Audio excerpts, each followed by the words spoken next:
القلب نور. Zulmdan poklash bu tasbih bo'ladi. Tasbih nima? Tasbih Allohni har qanday aybdan, nuqsondan va xususan zulmdan poklashlik. Alloh azza va jalla hadis qudusida aytadi: "Ey bandalarim, men o'zimga zulmni harom qildim. Sizlarni o'rtanglarda ham buni harom qildim. Bir-biringizga zulm qilmanglar." Zulm nima edi? Zulm adolatning ziddi. Adolat nima edi? Adolat har bir haq egasini haqqini berishlik.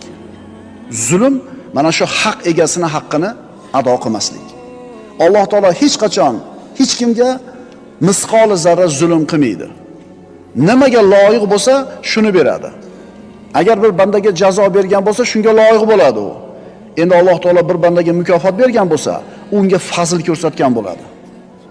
Esimizdan chiqmasin, ustimizda qanaqa bir xayriyat, yaxshilik siz bilan bizga yoqadigan bir ko'rinish bo'lsa, biz bunga loyiq bo'lganligimiz uchun berayotgani yo'q buni Alloh. Balki fazl ko'rsatyapti. Agar adolat qilsa, yer yuzida hech narsani qoldirmagan bo'lar edi.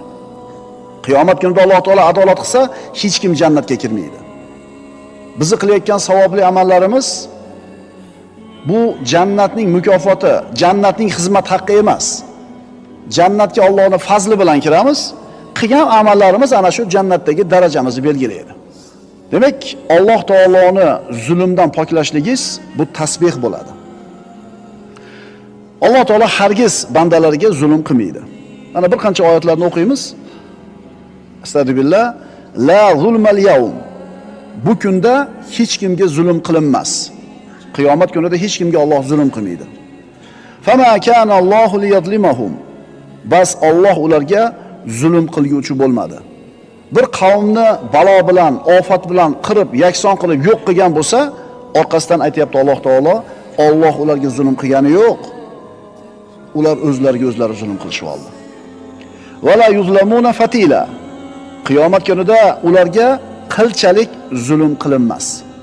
Demak, subhan robbiyal a'lo, subhan robbiyal azim, subhanalloh deyotganimizda Alloh taoloni har qanday aybdan poklayotgan bo'lamiz.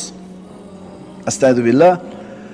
Va in kana mithqala habatin min khardalin atayna biha va kafa bina hasibin. Biz qiyomat kuni uchun adolatli mezon tarozilar qo'yurmiz. Bas biron jonga zarracha zulm qilinmas. Agar xardal o'simligining urug'idek yaxshilik yoki yomonlik qilingan bo'lsa, o'shani ham keltiramiz. Biz o'zimiz yetarli hisob-kitob qilguchidirmiz. Demak, Alloh azza va jalla zulm qilmaydi. Allohni zulmdan poklaymiz. Tasbih nima? Tasbih Alloh taoloni juftdan va farzanddan poklashlik. Biz musulmonlar Alloh taoloni farzanddan va ayoldan poklaymiz. Chunki Alloh taologa bu sifat loyiq emas. Fala haddalahu, fala ziddalahu, fala niddalahu. Imom Azam Fiqhul Akbarda aytadi, Alloh taoloning haddi yo'q, chegara yo'q Allohga. Alloh taoloning ziddi yo'q va Alloh taoloning tengi yo'q. Fala niddalahu. Shuning uchun Quraysh mushriklari Nabiy sallallohu alayhi vasallamdan kelib savol so'rashdi. Robbingni bizga sifatlab ber. Javob o'laroq Qur'oni Karimdagi hammamiz bilgan Ixlos surasi nozil bo'ldi. Qul huvallohu ahad, Allohus somad, lam yalid va lam yulad va lam yakun lahu kufuwan ahad. Ayting, u Alloh yagonadir. Alloh behojatdir. Lam yalid tug'madi va lam yulad tug'ilmadi va lam yakun lahu kufuwan ahad. Hech kim Allohga tengmas. U farzandga muhtoj bo'lish, xotinga muhtoj bo'lishlik, o'zi umuman bir narsaga muhtoj bo'lishlik bu mahluqotlarning sifati. Alloh azza va jalla bunday nuqsondan, bunday bir aybdan pok bo'lgan zot. Tasbihning ma'nolaridan as-subbuh ismi haqida aytiladi. As-subbuh, ya'ni Alloh taoloning sifatlari komil va go'zaldir. Inson nimani yaxshi ko'radi? Inson go'zalligini yaxshi ko'radi. Komilligini yaxshi ko'radi. Atoni yaxshi ko'radi. Mana shu uchala yaxshilikning masdari o'ziga Alloh subhanahu va taoloning o'zi bo'ladi. Komillikning masdari Alloh. Go'zallikning masdari asli Alloh. va ato qilishlikni asli ham Alloh subhanahu va taolo. Ato qiladigan ham yolg'iz o'zi. Alloh azza va jallaning ishlari yomonlik va nuqsondan pok. Astagfirullah. قل اللهم مالك الملك تؤتي الملك من تشاء وتنزع الملك ممن تشاء وتعز من تشاء وتذل من تشاء بيدك الخير. Ayting, ey mulki davlat egasi bo'lgan Allohim, sen istagan kishingga mulk ato qilursan. Istagan kishingdan bu mulkni tortib olursan. Istagan kishingni aziz qilursan, istagan kishingni xor qilursan. Bor yaxshilik yolg'iz seni qo'lingdadir. Biyadikal xoyr. Yaxshilik seni qo'lingda. Bu oyatda biyadikal xoyr deyildi. Yaxshilik seni qo'lingda deyildi. Yomonlik seni qo'lingda deyilmadi. Chunki Alloh taolo bandalarga hargiz yomonlik qilmaydi. Avvalgi darslarimizda aytdik. Bu borliqda yomonlik bor bo'lsa, bu yomonlik nisbiy yomonlik deyiladi. Mutlaq yomonlik bo'lmaydi. Mutlaq yomonlik degani orqasida hech qanaqa yaxshilik bo'lmagan. Boshi ham, o'rtasi ham, oxiri ham yomonlik mutlaq yomonlik deyiladi. Bunaqa yomonlikni bo'lishligi mumkin emas. Masalan, bir odamni oyog'i sindi.